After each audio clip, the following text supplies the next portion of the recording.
Yo, what is going on, everybody? It's your boy Gripper back here with another video for you guys today. In this video, I'm going to be talking about what Fanatics' big purchase will change in the very near future. As you guys know, there's a big rumor going around, pretty much confirmed at this point, that Fanatics has bought Panini, and we're going to go over what everything will possibly change with this huge purchase of Panini from Fanatics. So before we get into that, I just want to apologize yet again. My voice is still messed up for like a week and a half now. Hopefully it resolves itself. It's getting a little better, but still a little sore. But so, if my voice sounds a little going in and out, it's getting better, but, it's going to take its time, of course. And one last thing, I went on a card hunt today, Saturday, to a Walmart and a couple other places that are out of town for me, and no luck. The only thing that we found, which was kind of funny, was I went, I'm a WWE toy collector, so I found it interesting. Someone actually hid a mega box of Gallery and a Chrome Blaster in like the WWE aisle. Don't know how. I mean, it was kind of a shock to me and my brother, and of course, my brother bought them both. And let's just say the Chrome box is a complete waste of money. Don't buy Chrome Blasters. If you're ever thinking about buying a product at Walmart, go with the Gallery. I promise you, Gallery's way better. And then the Gallery Mega, he pulled 2 autographs. I forget the names of them, but they weren't really that huge. He did pull a silver foil Stephen Kwan and a Spencer Torkelson. So that kind of made up for the mid autos per se. So it really wasn't a bad box, but the autos were kind of mid. He just filled out his form to get the replacement autos. I guess there's like a form you have to print out and like submit via mail. So he just did that the other day from his other gallery box that didn't have the 2 autographs. So with that out of the way, hopefully, I didn't go to my local Walmart. I think I'm going today when you see this video, so maybe I'll find something, but I really want to find Topps Fire. I have not seen a blaster box of Topps Fire anywhere. I know I can get it online, I know that, but I like to find them in stores just for the thrill of the hunt. But I have not seen them yet in stores. I've been to like 5 different Targets in my area countless times. Nothing yet, so we'll see about that. But enough of that.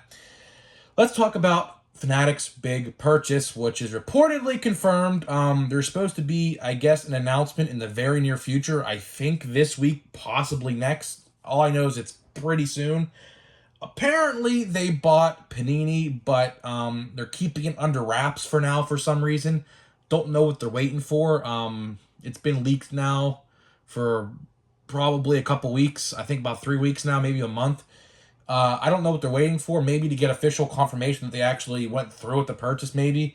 But the rumor has it that they bought Panini, and we are going to go over what could possibly change that is, of course, if it's actually confirmed, which we'll know here probably pretty soon. So the one big thing I want to take away from this that I think will change is how we view football and basketball product moving forward. If Panini does get bought by Fanatics, I do not see a world where we actually get Panini football and Panini basketball cards anymore.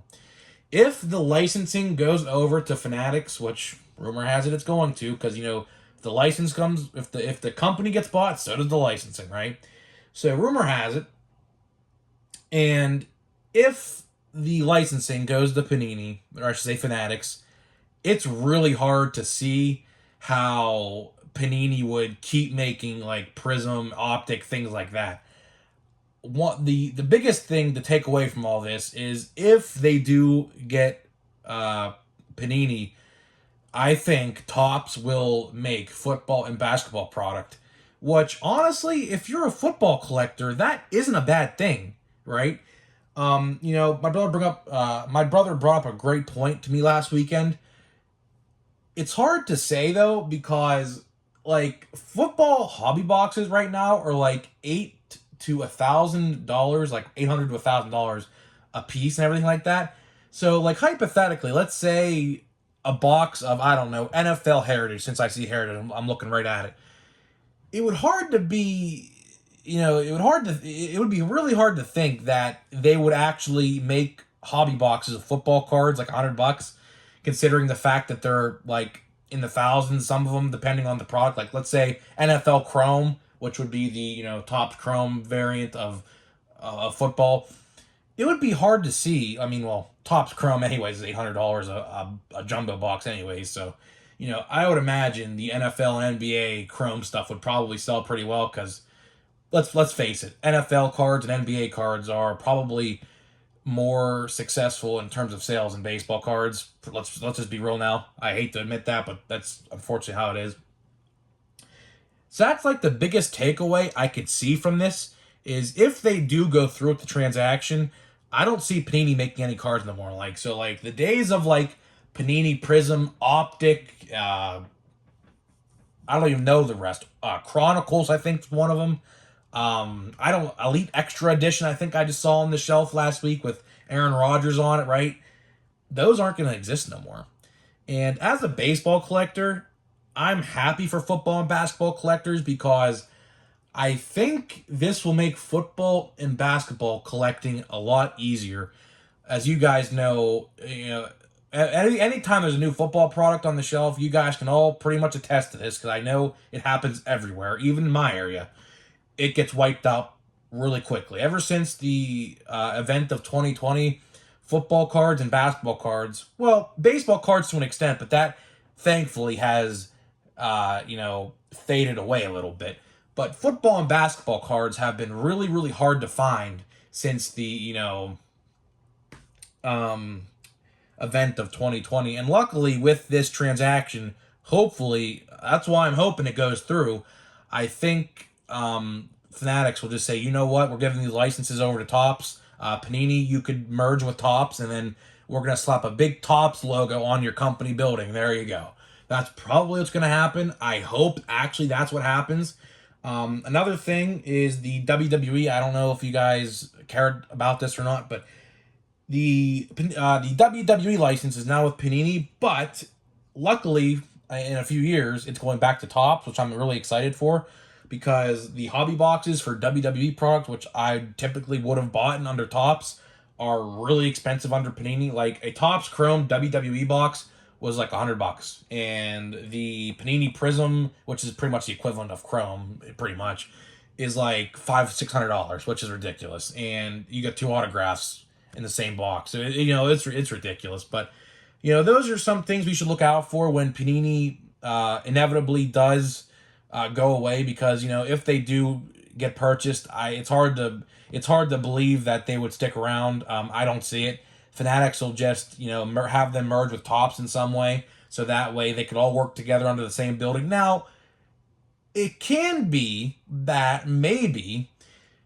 the higher-ups over Fanatics and Topps will say, you know what, since you guys have worked on basketball and football for so long, we're going to let you keep on doing that, but it's not going to be called Panini Prism. It's going to be called Topps Chrome. And then same thing maybe for, like, I know they did this back in the day, Stadium Club Football, So I think that's what we're going to be looking at here. I think, correct me if I'm wrong, the licensing expired in 2024 anyways, so I don't know if Fanatic or Panini would have ever gotten it back, or maybe, Fanatics would have put a bid for it or anything like that, but I think the next couple years for card collectors, especially football and basketball card collectors, is going to be pretty interesting considering all of the changes that could potentially be made. Again, this is not confirmed by any means until the transaction is officially announced via CEOs and things like that, and official statements via Twitter, Instagram, Facebook, emails, things like that. So it's going to be a while before we see any of this stuff take place if it is confirmed. But like I said, it's going to be interesting. It really is. Baseball won't change that much, if at all, any. But if you're a football or basketball collector, and I guess WWE to an extent, you're gonna be seeing some drastic changes, and for the better, I believe. I believe with this move from Fanatics, I think collecting football and basketball is going to be a lot easier. I think it'll be more affordable. I think it'll be easier to find. More sets, that come out every year. So just imagine how many sets Topps releases every year, right? Is pretty much how much basketball and football sets you'd probably see. Like, I guarantee you they'll do a Gypsy Queen football, Gypsy Queen basketball, a Series 1. Topps did do football way back, I think in like 2012. I don't know when they stopped. I think it was like 2015 or so. But I forget how they did the base cards. I think it maybe just one series, maybe an update, maybe. I don't remember it too well, but that's just some things to look out for. So with that being said, let's open this pack. I just opened my Pro debut box, so hopefully, well, we were going to get 4 autographs, so hopefully we pull some good names out of this box. We pulled that one Noel guy from the Guardians. And speaking of the Guardians, man, how about the Guardians in the playoffs? How about the Mariners? Right now, the Phillies are winning against the Cardinals. I don't know how that'll end. I think it's like in the 8th inning right now. If the Cardinals lose, I really don't care. I'm a Pirates fan. Oh, well. I guess you could say they had a good run with Pujols and Molina and probably Wainwright's. Other plays, Jordan, I didn't even read the names. I'd like to assume Adam Wainwright or Dustin Pedroia is retiring as well, although he never said it. But who knows? They had a good run.